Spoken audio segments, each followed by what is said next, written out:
to gaming. I am Halko, also known as Artist Poet on PlayStation Network. Come on out and join my clan. It's called the Gunfu Monks. We do have a group that does raids. We have a group that does trials. We have groups that do gambit, strikes, nightfall runs of 1,000 plus, well, 100,000 plus, I guess it is. I don't do much of that stuff, even though I am the founder of the clan, along with my son and our friend. Um, yeah, so today I'm going to be talking a little bit about seasonal content, the season of the hunt, uh, in the environment of Beyond Light. So far, I'm liking the way the loot pool has been tilting a little bit.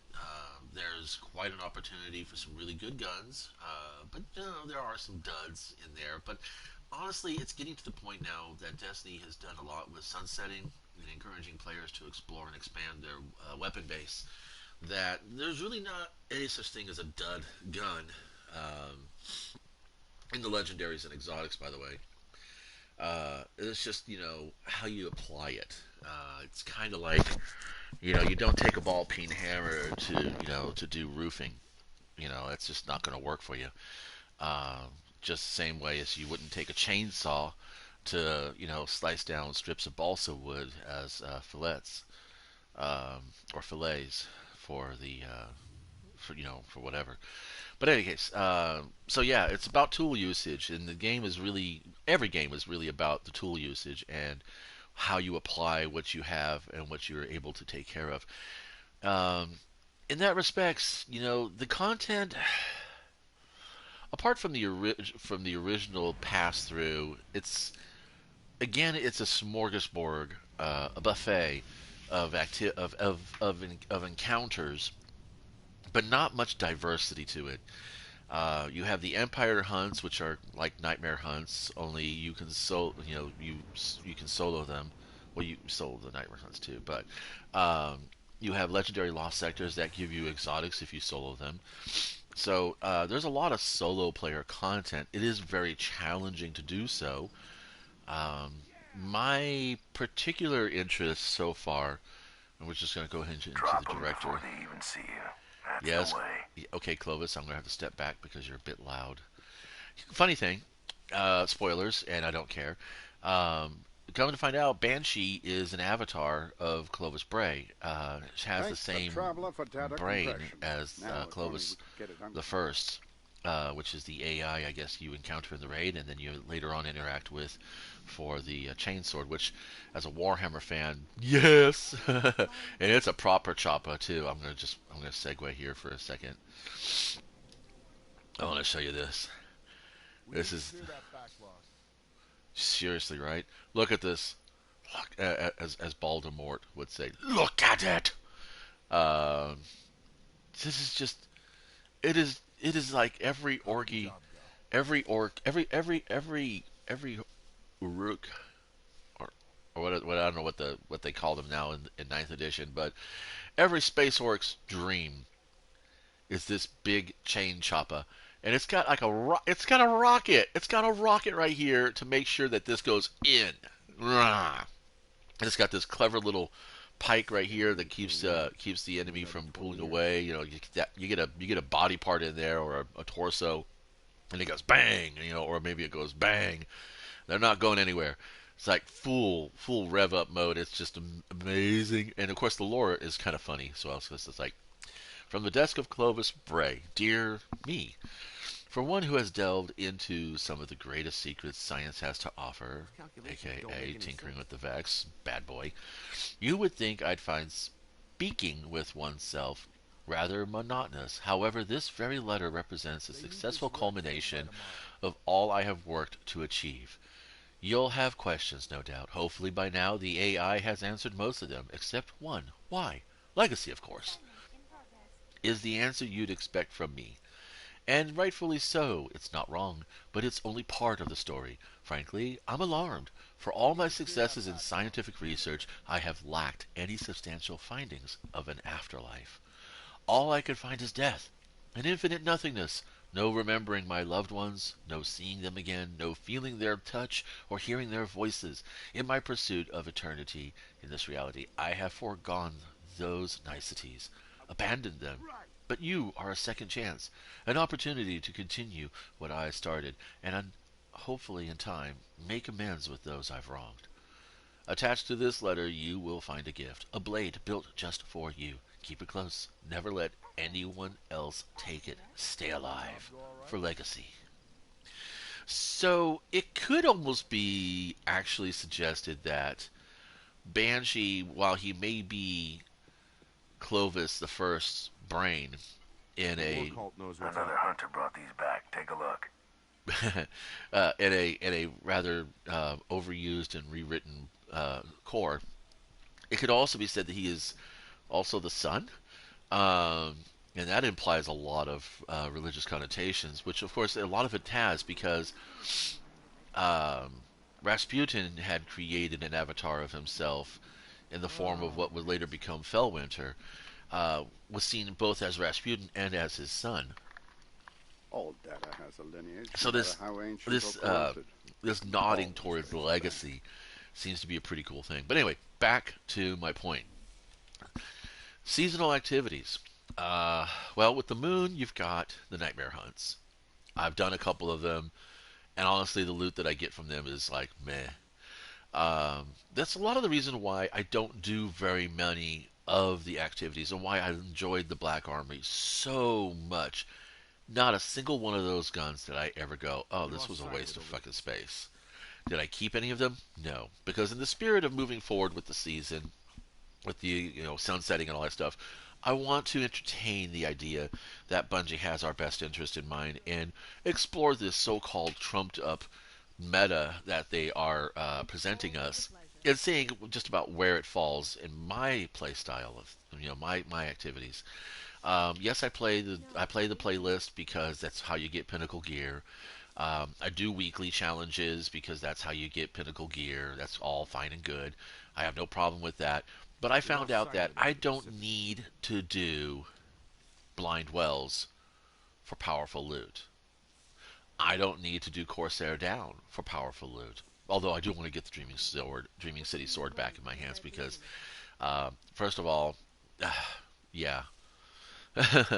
Second of all, reasons. Now, yeah, that's right. You sure you do. The architect Whoops, and the failed. cryptography make it So, yeah, I do the tower challenges when I can.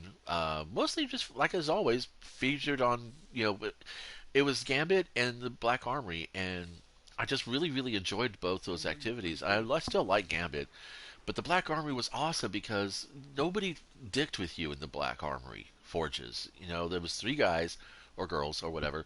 Um, there were three of you in the forge, and if you were going to farm the forge, there was no point because the reset was so quick that you rolled over to the next forge. Now, of course, when people started exploiting that, Bungie made a kick to orbit so that you'd have to reload. So wiping in the forge then becomes the farm experience for it. But you don't really wipe in the forge. You play through the forge. It's a one-way road, and there's very little exploiting available in the forge itself.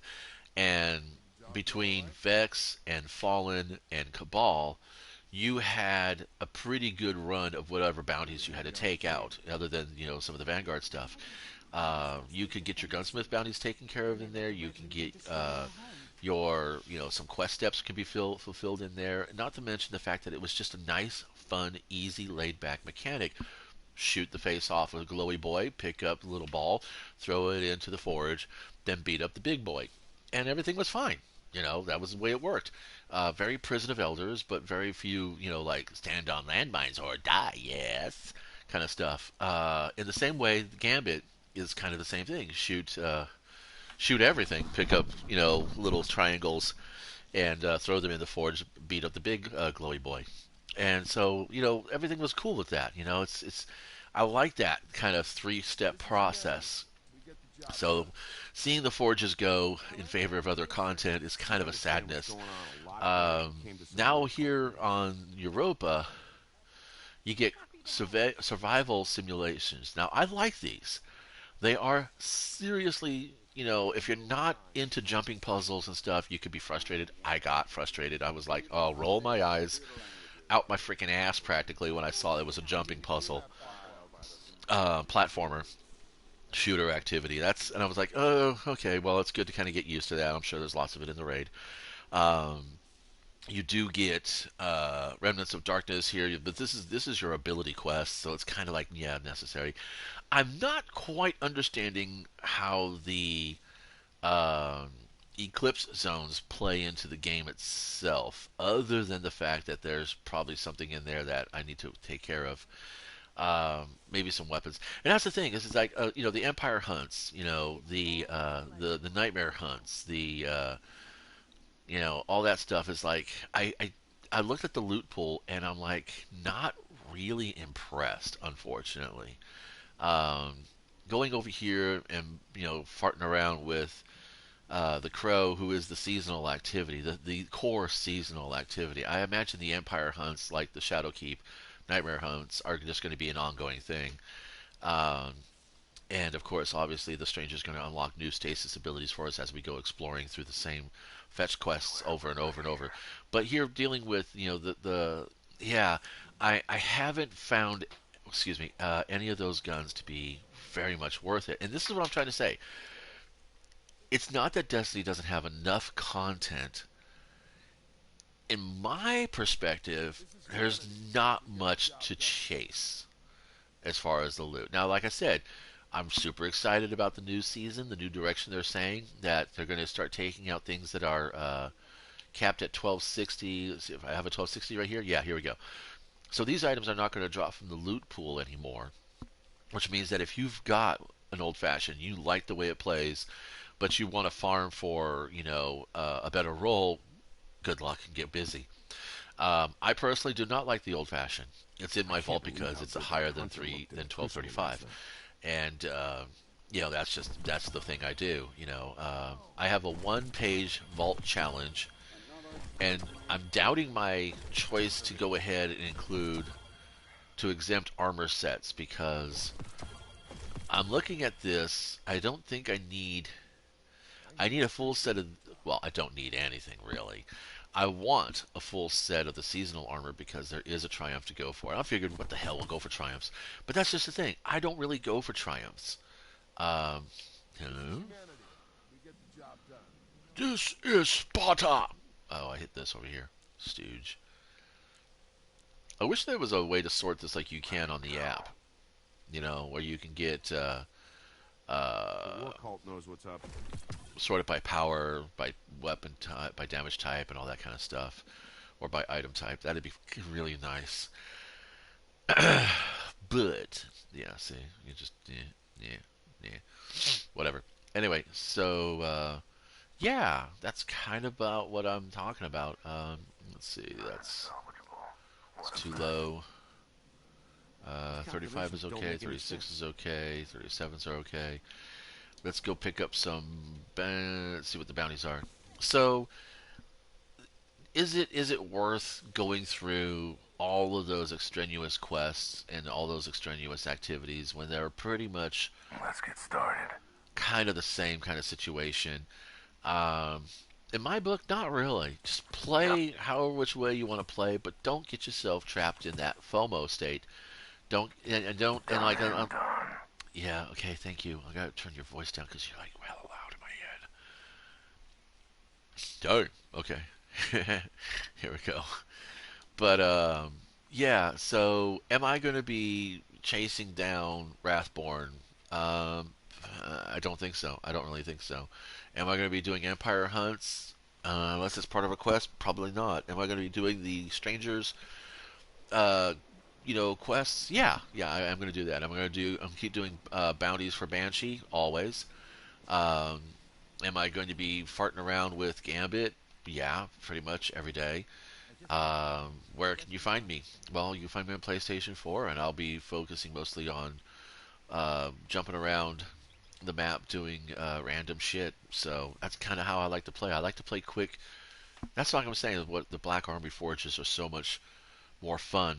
Even though I like Gambit a lot, although it has gotten exceptionally toxic with the Final Blow bounties and the fact that now Bungie is requiring people to use their cell phone numbers to validate their accounts before they go into high stakes activities, which I don't think Gambit actually counts as a high stake activity.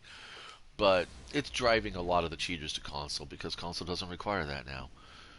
For some reason, there's better ways to validate the account, which is probably, I think, why everybody claims that console has fewer cheaters than PC. And while that might be the case, I do have a tendency to see far more shenanigans in console than I do watching people who have played on PC streams. So there is that. Oh, you're probably asking, why did I leave the tower without my good guns? Well, that's because I'm not planning to do anything here but buy crystals. So that's pretty much all I want to say. It's just a commentary about the fact that, yay, we got more content, we got some things to do, but just like not everybody feels comfortable in a plain cotton t-shirt, and some people would prefer, satin or silk, that's a style thing. And I'm grateful for the fact that there's a lot of different styles in the game, but are you going to see me bearing down on, hunts and stuff? Not sure. Really not sure. Maybe these again, because these are fun. Maybe. Maybe. You may go. Yeah. That's different.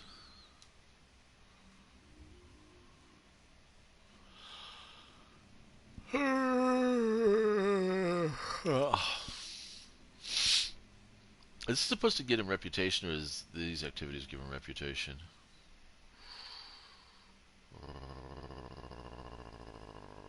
I don't know.